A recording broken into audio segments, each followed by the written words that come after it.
context here, is handed over to Jack Norman, who is the research director for the Institute of Wisconsin's Future and one of the major policy analysts who contributed to this budget. And Jack will lay out the policy elements in a little more detail than I did. So Jack, thank you very much. Thank you, Robert. Good morning. I'm here to talk about two different approaches to dealing with Wisconsin's budget issues. One, the one that Governor Walker has taken, is to cut. Cut and cut. Nothing but cuts. The other, what we're advancing today, in accord with the values that have made Wisconsin a great state, balances our approach to dealing with the deficit, balancing sacrifices that have been made by public sector workers with sacrifices that will be made elsewhere, and finding alternatives to the drastic cuts. The governor's plan involves $1.5 billion worth of givebacks by public sector workers and $2.5 billion worth of cuts to Wisconsin's essential public services, everything from public education, care for the elderly, people in need, public infrastructure. The alternative approach accepts the givebacks that have been offered by public sector workers, but makes one important difference. It provides an additional $500 million worth of aid for local governments that the governor has been unwilling to provide, undoing $500 million worth of cuts in local services that would have to be made under the governor's budget. The Wisconsin Values budget, unlike the governor's, does not dig the hole any deeper.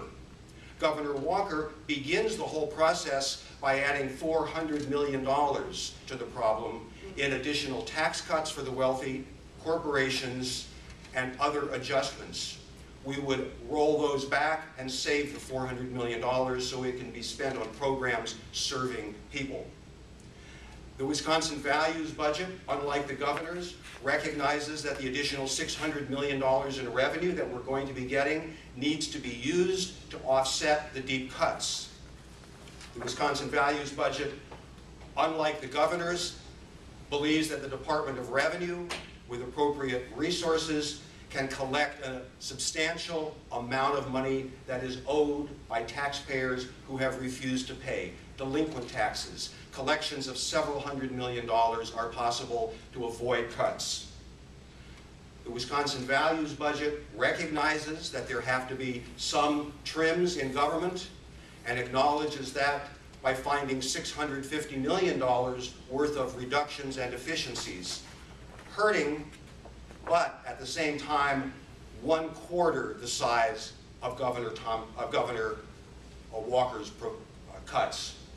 To summarize, in other words, the governor's proposal has cuts and cuts only as a way of yielding a budget resolution.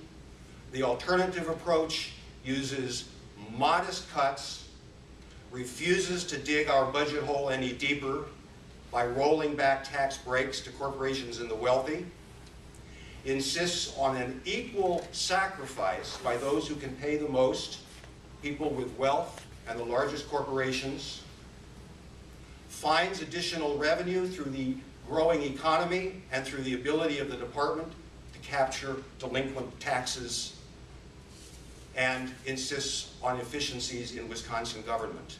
It is a balanced approach to the budget rather than a cuts-only approach.